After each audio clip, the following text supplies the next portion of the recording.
To தமிழன் recipe. இன்றைக்கி நம்ம என்ன பார்க்க போகிறோன்னா, ஒரு சூப்பரான டேஸ்ட்டான முருங்கைக்கீரை பொரியல் வந்து எப்படி செய்கிறது அப்படிங்கிறத நம்ம பார்க்க போகிறோம். இந்த முருங்கைக்கீரை பொரியல் வந்து இரத்த சோகைக்கு ரொம்பவே நல்லது. இது வந்து ரொம்பவே சூப்பராக இருக்கும். எப்போதும் போல் செய்யாமல் ஒரு டிஃப்ரெண்ட் டேஸ்ட்டில் நீங்கள் செய்யும்போது சாப்பிடாதவங்க கூட இதை சாப்பிடுவாங்க. இதை எப்படி செய்யலாம் அப்படிங்கிறத நம்ம பார்க்கலாம். இப்போ பேனில் வந்து ஒரு ஸ்பூன் நம்ம எண்ணெய் விட்டுக்கலாம். எண்ணெய் நல்லா காஞ்சதும் ஒரு 1/4 டேபிள் ஸ்பூன் கடுகு போட்டுக்கலாம். கடலைப்பருப்பு ஒரு 1/4 டேபிள் ஸ்பூன் போட்டுக்கலாம் நம்ம. இது கூட வந்து பட்டை மிளகாய் 1, பெரிய வெங்காயம் 1, சின்ன வெங்காயம் இருந்தால் கூட சின்ன வெங்காயம் கூட நம்ம போட்டுக்கலாம். சின்ன வெங்காயம் இன்னும் நல்லா டேஸ்ட்டு கொடுக்கும். எது இருக்கோ அதை நம்ம போட்டுக்கலாம். இப்போ இதை வந்து நம்ம நல்லா வதக்கிக்கலாம் நம்ம. வாரத்தில் 2 தடவை 3 தடவை நம்ம சாப்பிட்டோன்னா உடம்புக்கு ரொம்பவே நல்லது.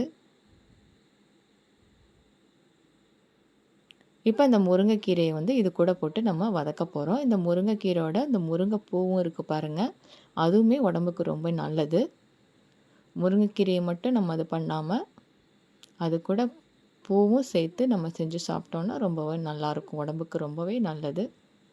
இப்போ இதை வந்து நம்ம நல்லா வதக்கிக்கலாம். இந்த எண்ணெயில் ரொம்ப நல்லா வதக்கிக்கலாம். நம்ம மீடியம் ஃப்ளேம் வச்சுக்கலாம்.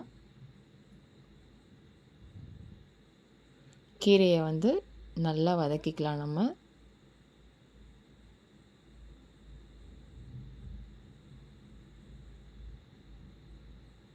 இப்போ இது நல்லா வதங்கி வந்தது நம்ம என்ன பண்ண போகிறோன்னா, லைட்டாக நம்ம வந்து தண்ணி ஊற்றிக்கலாம். நம்ம ஒரு 1/4 டம்ளர் வந்து லைட்டாக தண்ணி ஊற்றி இதை வந்து நம்ம நல்லா லைட்டாக தண்ணி ஊற்றிக்கலாம். நம்ம வேகிறதுக்காக லைட்டாக தண்ணி ஊற்றிக்கலாம். இதை நல்லா நம்ம கிளறி விட்டுக்கலாம். கீரை வந்து 1/2 கப்பு வந்து தேங்காய் எடுத்துருக்கேன். இந்த மாதிரி நம்ம கீறிட்டு லைட்டாக நம்ம வந்து மிக்சியில் போட்டு நம்ம அரைச்சிக்கலாம். நம்ம தண்ணி ஊற்றுறோம். இது வந்து ரத்தத்தை அதிகரிக்கிறதுக்கு இந்த கீரை ரொம்பவே யூஸ்ஃபுல்லாக இருக்கும். நம்ம சைடில் என்ன கண்டிப்பாக நீங்களும் ட்ரை பண்ணுங்க. தேங்காய் வந்து இந்த கீரையில் வந்து போதுமான உப்பு வந்து நம்ம போட்டுக்கலாம். இப்போ நம்ம வந்து மிக்சியில் அரைச்சி வச்ச தேங்காய் பூ இது கூட சேர்த்து போட்டு நம்ம வந்து சாப்பிட்டோம் அப்படின்னா ரத்தத்தை அதிகரிக்கிறதுக்கு நோய் எதிர்ப்பு சக்திக்கும் ரொம்பவே சூப்பராக இருக்கும். கண்டிப்பாக நீங்களும் ட்ரை பண்ணி பாருங்கள், ரொம்பவே நல்லது. இப்போ கீரை வெந்துட்டு இருக்கும் போது லைட்டாக நம்ம உப்பு போட்டுக்கலாம். எப்போவுமே உப்பு வந்து லாஸ்ட்டாக தான் போடணும் கீரையில், அப்போ தான் அந்த நிறம் மாறாமல் இருக்கும். எந்த கீரை நம்ம செஞ்சாலும் லாஸ்ட்டாக தான் நம்ம உப்பு போடணும்.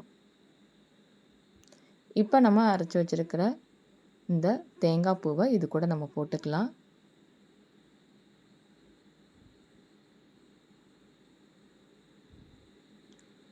தேங்காய் பூவும் உடம்புக்கு ரொம்ப நல்லது. தேங்காய் பூ வந்து செஞ்சோன்னா இன்னுமே ரொம்ப டேஸ்ட்டாக இருக்கும். சாப்பிடாதவங்க கூட சாப்பிடுவாங்க. இந்த மாதிரி கண்டிப்பாக நீங்கள் ட்ரை பண்ணி பாருங்கள், ரொம்பவே நல்லாயிருக்கும். இப்போ வந்து நம்ம ஸ்டவ்வை வந்து நம்ம ஆஃப் பண்ணிடலாம்.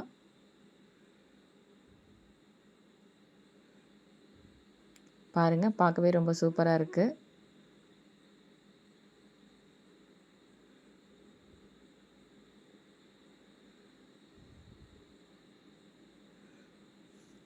இதை வந்து நம்ம வந்து சாதத்தில் பிசைஞ்சு கூட நம்ம சாப்பிட்லாம். இல்லை சும்மா இந்த மாதிரி செஞ்சு கூட நீங்கள் கொடுத்தீங்கன்னா கூட ரொம்பவே நல்லா சாப்பிடுவாங்க.